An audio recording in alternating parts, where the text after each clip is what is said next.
Hey, everybody. Come on in here. Come on. Get in here. Everybody's going to be here soon. You're the quick ones, the smart ones, the people who have their beverage ready to go. All right. Get your beverage. Simultaneous sip. Coming up. 1, 2. Oh.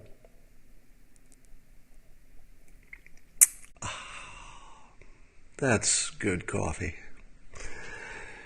So you're all watching the news, and you've seen that Jeff Sessions has changed the guidance for how medical marijuana will be treated by the federal government. Specifically, he said that they're going to remove their prior guidance that said to leave it alone and leave it to the individual states and their situations to sort it out.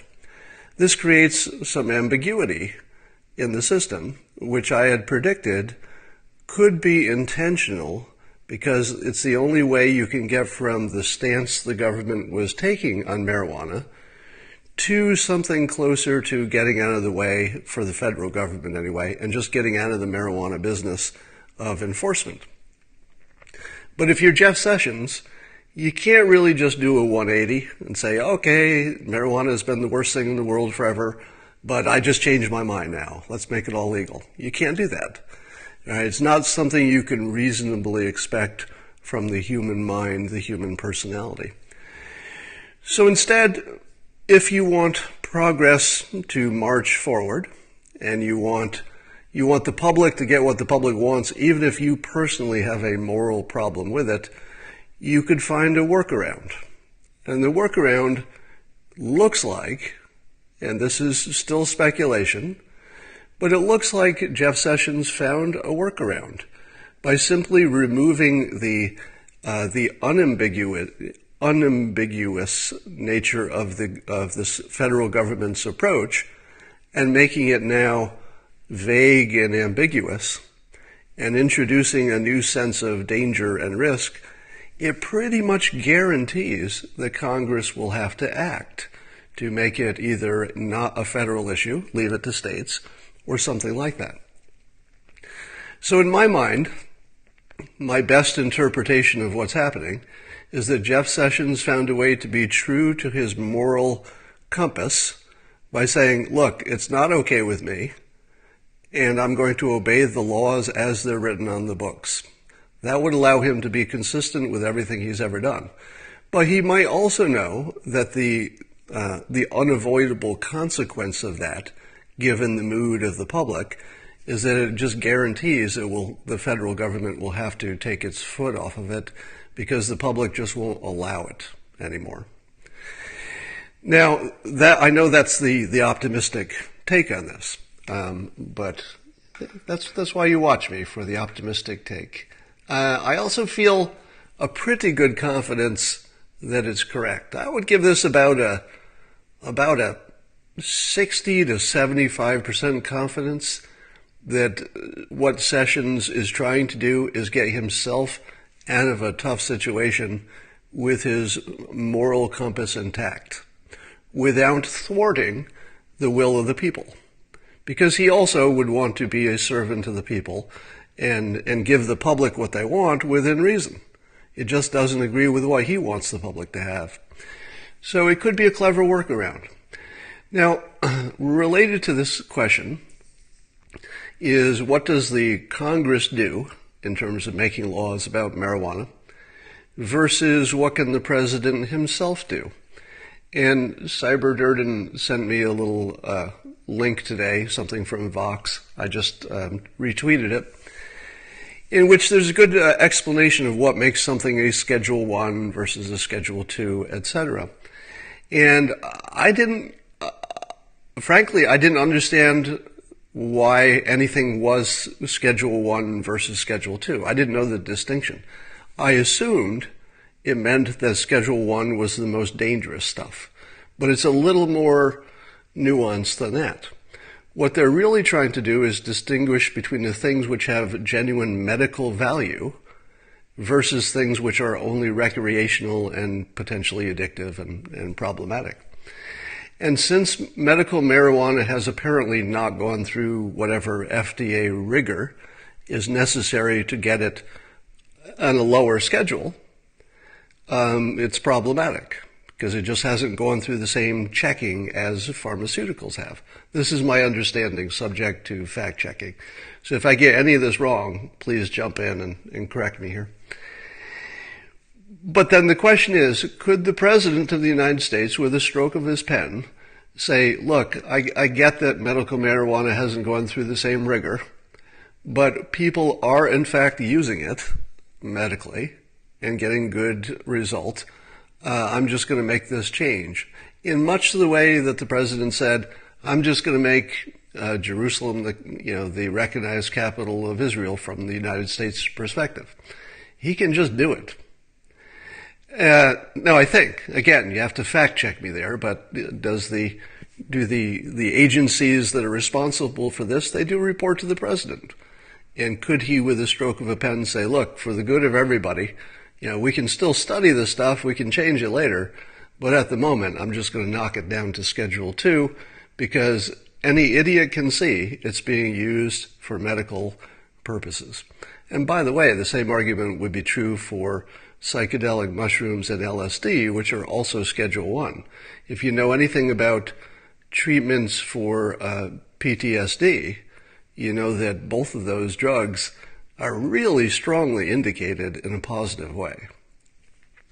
But those are separate questions. That's a harder case to make for LSD and mushrooms, even though I think the logic is just as powerful. The public isn't quite ready to hear that argument. So it seems to me that the President could just solve this by pumping it down to Schedule 2. How many people in the world would argue this point, this narrow point, which is the only point he'd have to make to knock it down to Schedule 2? The only point he'd have to make is that people do use it for legitimate medical purposes. Even if you don't like medical marijuana, you're not going to argue with that clear point. Right? There's just too much obvious evidence that people are using it for legitimate medical purposes. So there are two criteria. Is it used for medical purposes, and how dangerous is it just in general? So if it's dangerous, but it also is used for medical purposes, you get a little bit of a benefit. If it's only dangerous and it doesn't have a medical benefit, then you end up Schedule 1, the way they schedule things. So what I tweeted this morning, there are lots of windows into this issue, but they're not all equally persuasive. One of the things we do know, and I'm pretty sure that this is understood well enough that I don't have to get fact-checked on it, but veterans use a lot of marijuana because it does help with a whole range of problems which apparently are common to veterans. And it seems to me that when you're the commander-in-chief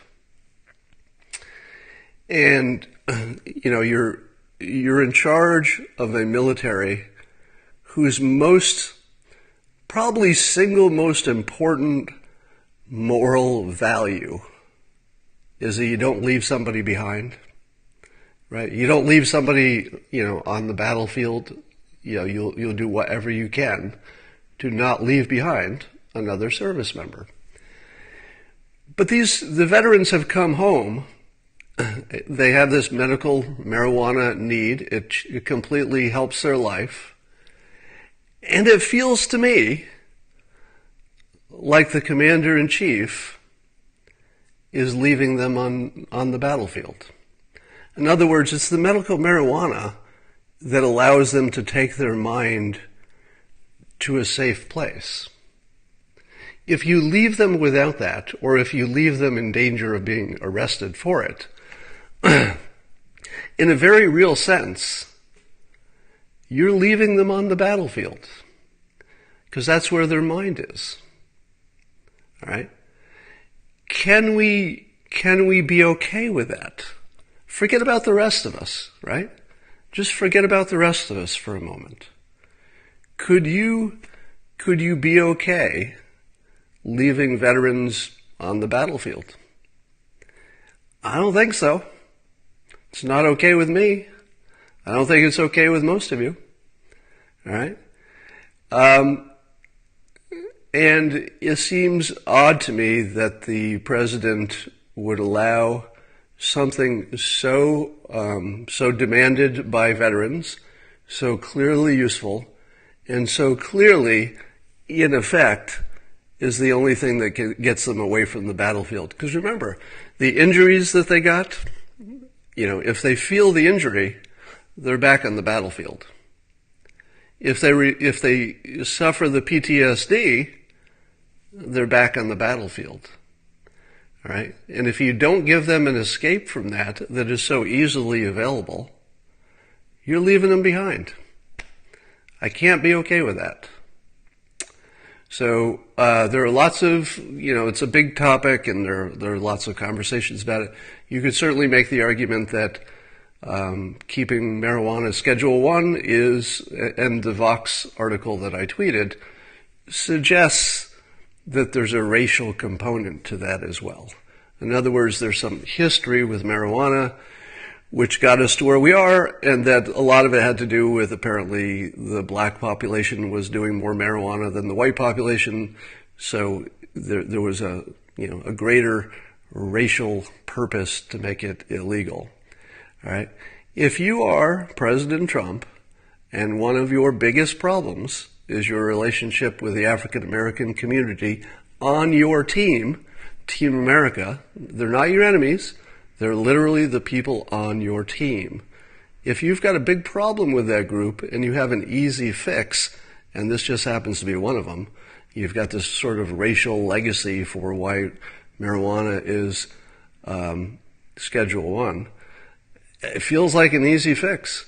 It certainly doesn't fix everything, but if you're not willing to take the low-hanging fruit, I think it's legitimate to question where your mind is at. All right, and people are wondering if the president's mind is in the wrong place. This is certainly one of those situations where it doesn't solve anything, doesn't change too many minds, but it would certainly be a progress in the right direction.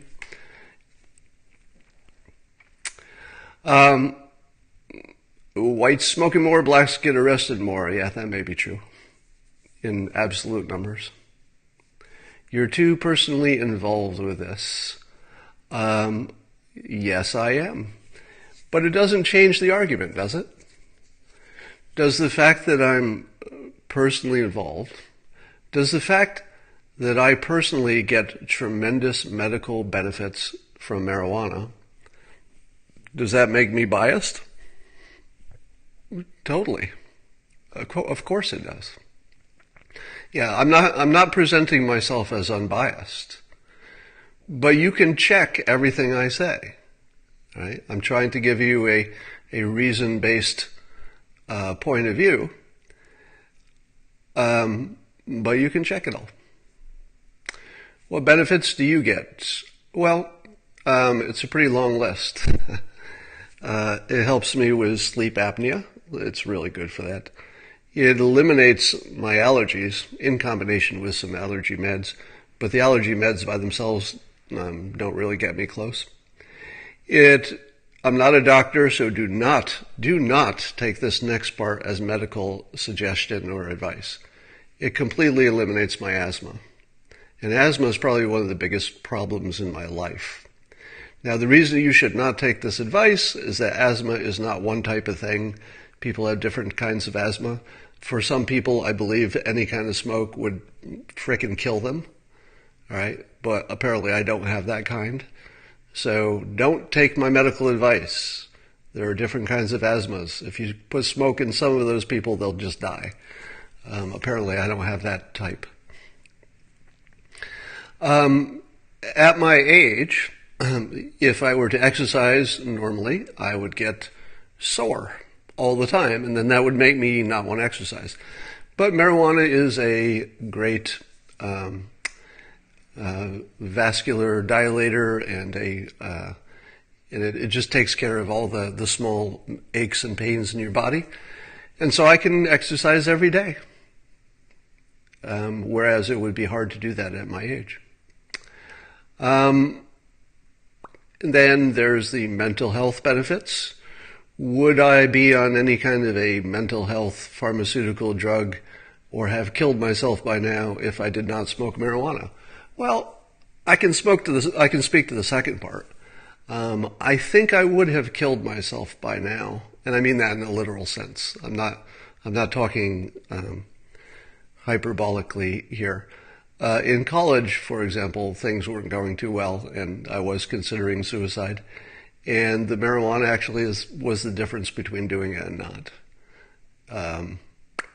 And I can tell you that there have been lots of dark periods in my life, like everybody else, right? My life is not especially dark compared to everybody else who's got problems too. But I can tell you that it's the difference between tremendous suffering and not much at all. So I actually owe my life to marijuana, and I didn't even tell you the biggest reason. For most of my childhood, I had crippling stomach aches, meaning that I was in intense physical pain for the first 18 years of my life. You know, I don't remember the first 3 or 4, of course, but all the years I can remember of my childhood, I was in crippling stomach pain all day long, all the time. And marijuana completely eliminated that in about 30 seconds. 30 seconds. And by the way, if it ever comes back, which sometimes it does, I can make it go away in about 30 seconds. And that's it. Now, I did discover that diet was also a big part of that, so my diet is better now, and so my baseline problem is largely gone.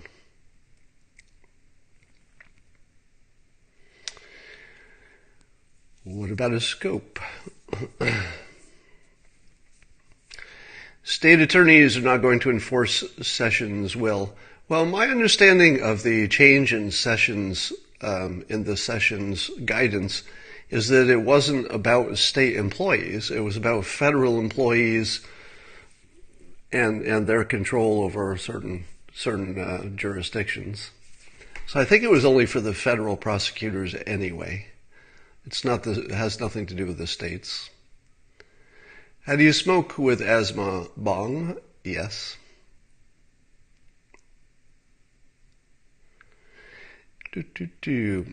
And also let me say as clearly as possible that we're in sort of an ambiguous area on this marijuana stuff. So I think it's going to head in a good direction, but we don't know. If it turned out that the federal government decided to put its foot on marijuana, like really put the boot down, I promise you I'm going to turn on the president faster than anyone has ever turned on him. I will have a nickname like Sloppy Scott in about a minute and a half. Because on this one issue, I would be a single issue political mind. So people have asked me, what would it take for you to change your mind on President Trump being effective and good for the country? This would do it. I would switch in a heartbeat. And I would be on the side with the veterans. So, if you're going to turn on the president, you want to do it on the same side as the veterans, all right? That's the way I'd do it. And the other thing that's sort of problematic, or at least puzzling, is that this president could make this problem go away in a way that other presidents might be timid. They might not want the blowback. I don't think that's a problem with this president. I think the minute he wants it done, he's going to make it happen. So obviously he doesn't want it done, and I'm wondering what that's about. Now, if the plan was just to kick it over to Congress and let Congress just solve it, then that would be great.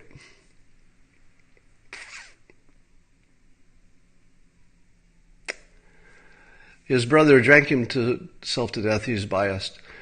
Well, President Trump, I just saw a clip of him answering the medical marijuana question, on stage, and he definitely was in favor of medical marijuana. And then he talked about recreational in terms of, this was 2015, he talked about Colorado, and his only statement on it was, well, we should keep our eyes on Colorado. But now it's been a few years, and we have kept our eye on Colorado. And so the questions that we had ahead of time have largely been answered. No, it's not entirely 100% positive. There probably are some real negatives to legalizing recreational marijuana.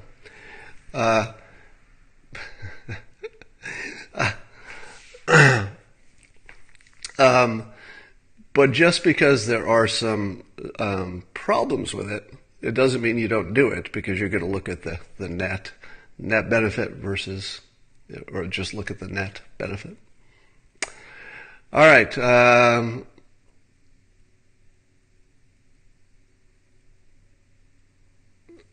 Yeah, I do think that what Sessions was doing could push us in a good direction.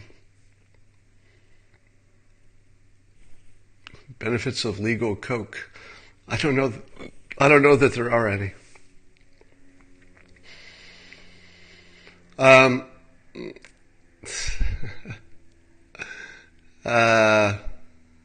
can you roll a joint in 30 seconds?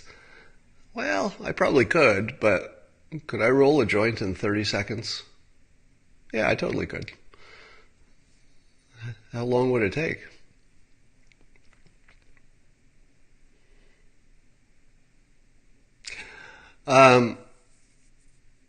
For your, yeah. Yeah, Trump's quote is, I think it should be up to the states. Absolutely. Yeah, that's correct. So what Trump said was not an opinion on recreational marijuana, legal or not. He just said leave it to the states. So let's do that. Let's do that and not leave veterans behind. All right. I think that's all I've got for today. I'm going to stick with a single topic, sort of.